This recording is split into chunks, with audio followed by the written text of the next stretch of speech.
मधुबन के बाबा,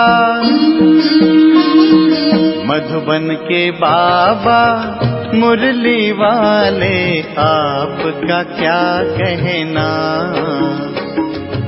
आपका क्या कहना। ओम शांति। आज 25 जून 2023 के अव्यक्त बाप दादा के मधुर महावाक्य सुनेंगे, जिसकी रिवाइज डेट है 19 जनवरी 1995।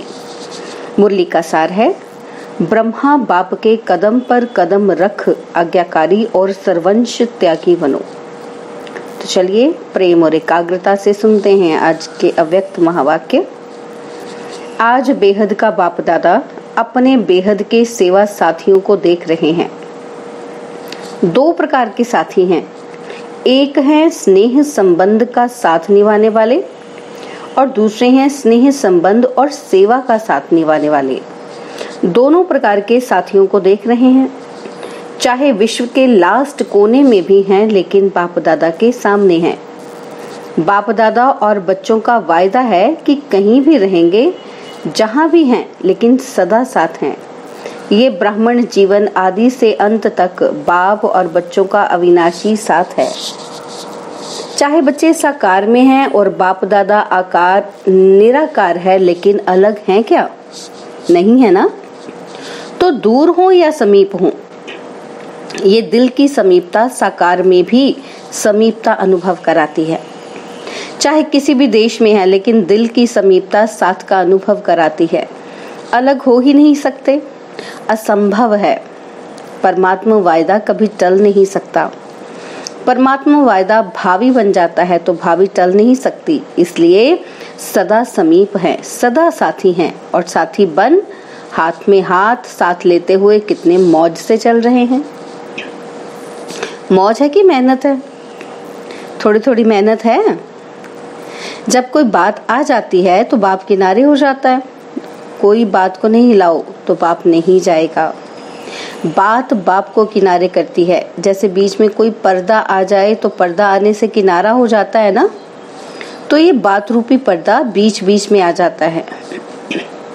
लेकिन लाने वाला कौन? पर्दे का काम है आना और आपका काम क्या है? हटाना या थोड़ा थोड़ा मजा लेना। बाप दादा देखते हैं कि बच्चे कभी कभी बातों में बड़े मजे लेते हैं, जिससे प्यार होता है। प्यार की निशानी है साथ रहना। और साथ रहने का मतलब ये नहीं कि आबू में रहना। आबू में तो देखो अभी थोड़ी भी संख्या ज्यादा है तो पानी की मुश्किल हो गई है ना। तो साकार में साथ रहना नहीं, लेकिन दिल से साथ निभाना।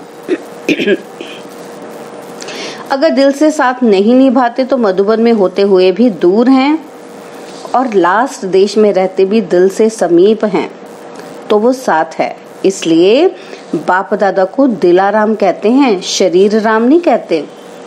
तो दिल में बाप है ना? बाबा ने पूछा है सबसे कि दिल में बाप है, और बाप के दिल में आपका दिल है और आपके दिल में बाप का दिल है। तो दिल जाने इस रूहानी साथ को। अनुभवी होना कि यहाँ से जाएंगे तो कहेंगे दूर हो गए। नहीं, सदा साथ निभाना यह कोई भी आत्मा से नहीं निभा सकती। एक ही परमात्मा आत्माओं के साथ निभा सकता है, और ये परमात्मा साथ निभाने का भाग्य आप सभी बच्चों को ही है ना।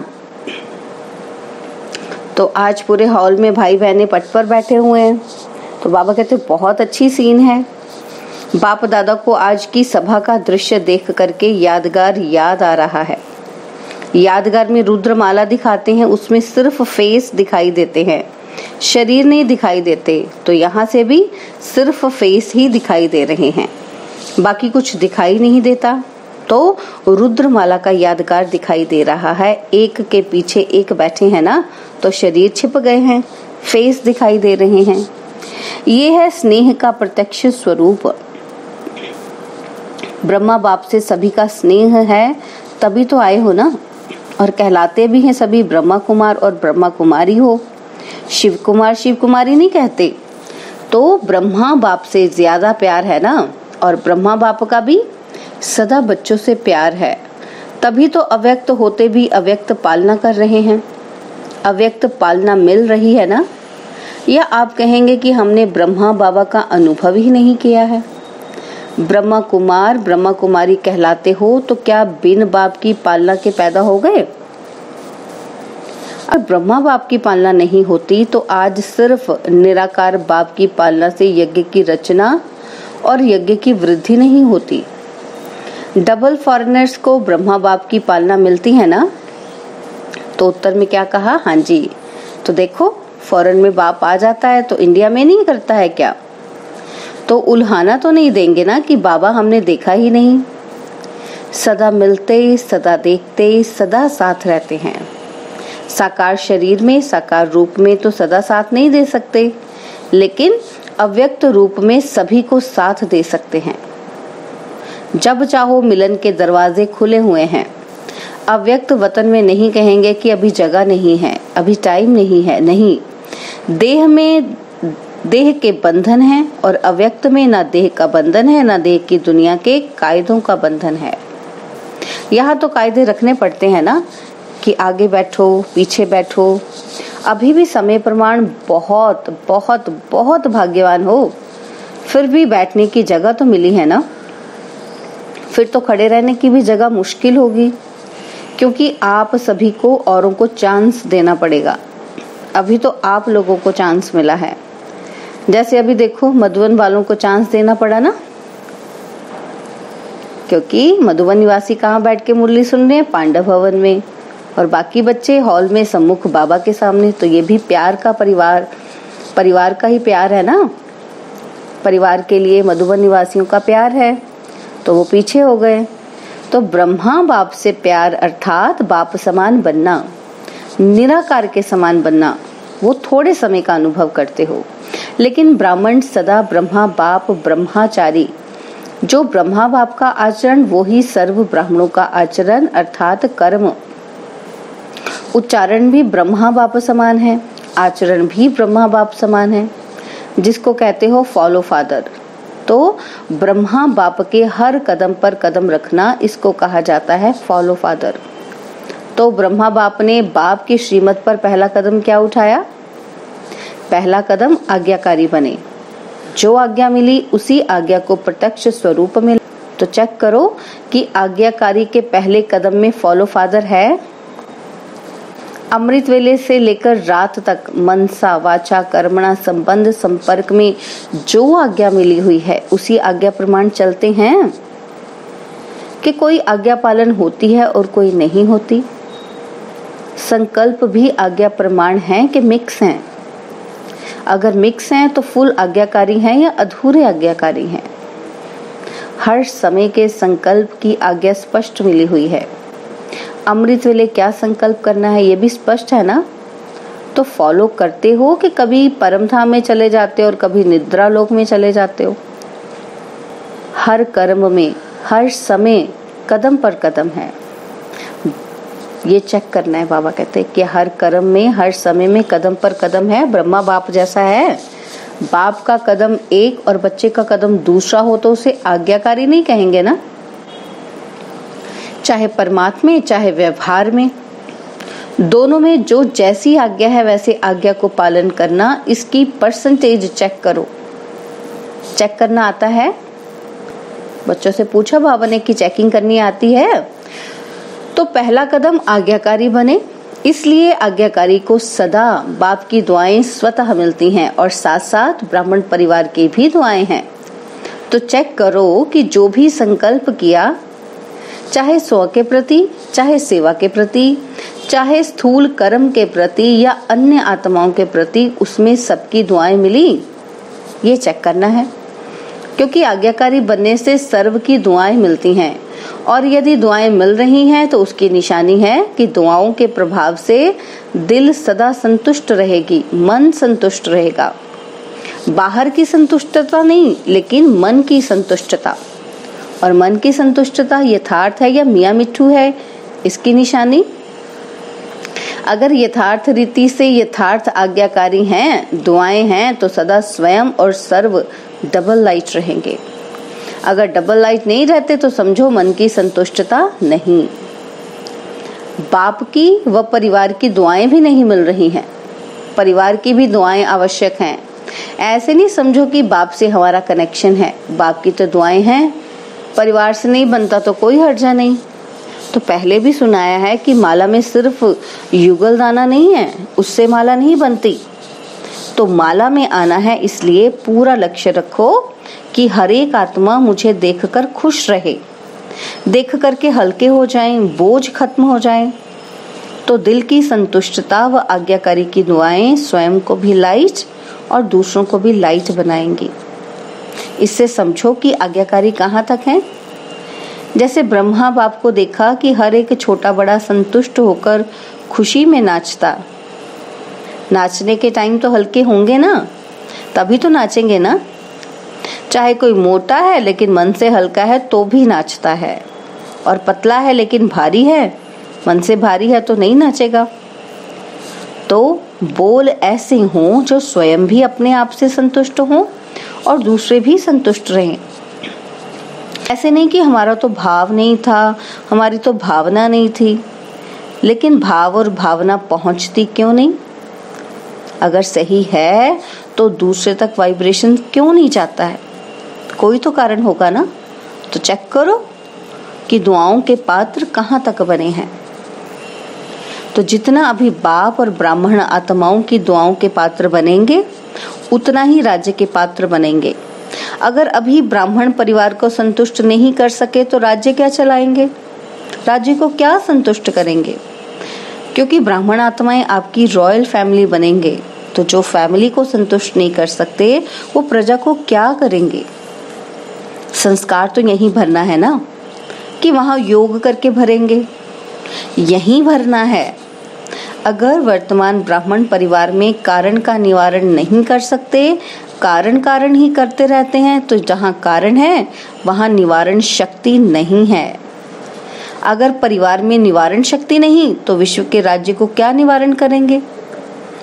क्योंकि आपके राज्य में हर आत्मा सदा निवारण स्वरूप है, वहां कारण होंगे क्या?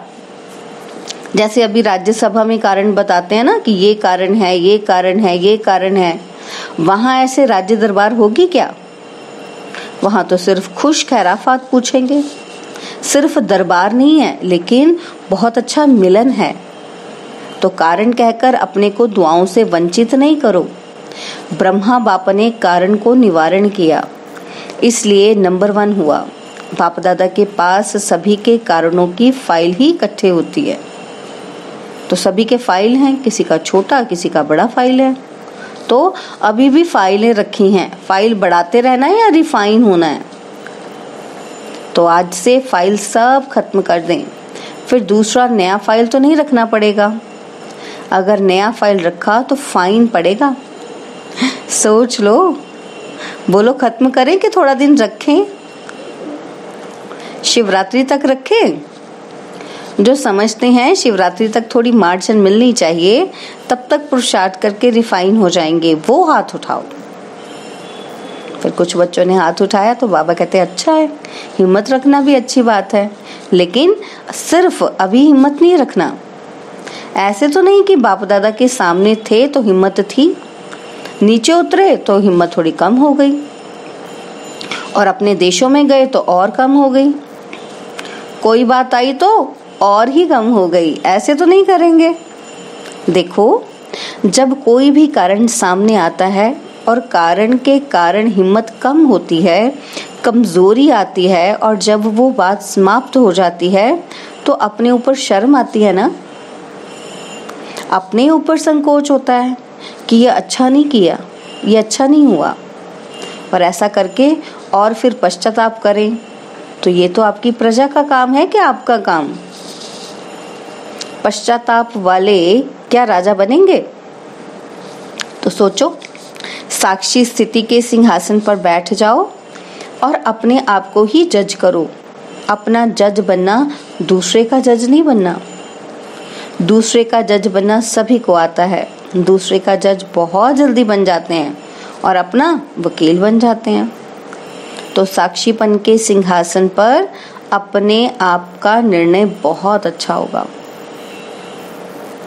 सिंहासन से नीचे रहकर जज करते हो तो निर्णय अच्छा नहीं होता। सेकंड में तख्त नशीन बन जाओ। ये स्थिति आपका तख्त है, यथार्थ सहज निर्णय का तख्त, ये साक्षीपन की स्थिति है। नहीं होते हैं तो दूसरे की बात, दूसरे की चलन वो ज्यादा सामने आती है, अपनी नहीं आती। अगर साक्षी होकर देखेंगे तो अपनी भी नजर आएगी और दूसरे की भी नजर आएगी। फिर जजमेंट जो होगी वो यथार्थ होगी, नहीं तो यथार्थ नहीं होती, है ना। अगर साक्षी होकर देखेंगे तो अपनी कमजोरी भी समझ आएगी, जजमेंट होगी। तो बाबा दादा ने पहले भी सुनाया था कि ड्रामा में जो भी बातें आती हैं उन बातों में बहुत अच्छा अक्ल है, लेकिन कभी कभी ब्राह्मण बच्चों में अक्ल थोड़ा कम हो जाता है। बात आती है और चली जाती है, लेकिन ब्राह्मण बच्चे क्या करते हैं, बात को पकड़ कर बैठते हैं, बात रुकती नहीं, चली जाती है, लेकिन स्वयं बात को नहीं छोड़ते। तो बातों में अकल ज्यादा हुआ या ब्राह्मणों में? बातें अकल वाली हुई ना। तो कई बच्चे कहते हैं कि 2 दिन से ये बात चल रही है, 2 घंटे से ये बात चल रही है, और 2 घंटे में गवाया कितना, 2 दिन में गवाया कितना। तो अकल वाले बनो। अच्छा, चारों ओर के सर्व बाप दादा के स्नेह को प्रत्यक्ष करने वाले, फॉलो फादर करने वाली श्रेष्ठ आत्माएं, सदा बाप दादा के कदम पर कदम रखने वाले आज्ञाकारी श्रेष्ठ आत्माएं, सदा दृढ़ संकल्प द्वारा ब्रह्मा बाप समान सर्वस्व त्यागी विशेष आत्माएं, सदा सपूत बन हर समय सबूत देने वाले सुपात्र आत्माओं को बाप दादा का याद, प्यार और नमस्ते। हम रूहानी बच्चों की रूहानी बाप दादा जी को दिलवा जान सिकवा प्रेम से नमस्ते। ओम शांति। प्यारे बाबा, मीठे बाबा, मेरे बाबा, शुक्रिया बाबा, शुक्रिया बाबा, शुक्रिया।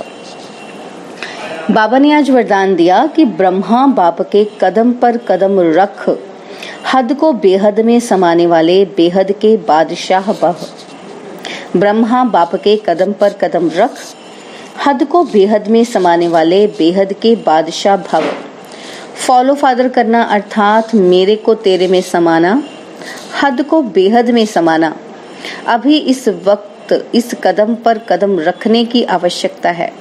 सबके संकल्प, बोल, सेवा की विधि बेहद की अनुभव हो। स्व परिवर्तन के लिए हद को सर्वंश सहित समाप्त करो। जिसको भी देखो वह जो भी आपको देखे बेहद के बादशाह का नशा अनुभव हो। सेवा भी हो, सेंटर्स भी हो, लेकिन हद का नाम निशान ना हो, तब विश्व के राज्य का तख्त प्राप्त होगा। स्लोगन, अपने ख्यालात आलीशान बना लो तो छोटी छोटी बातों में टाइम वेस्ट नहीं जाएगा। अपने ख्यालात आलीशान बना लो तो छोटी छोटी बातों में टाइम वेस्ट नहीं जाएगा। ओम शांति। और अब यह एक बहुत अच्छी वीडियो भी जरूर देखें।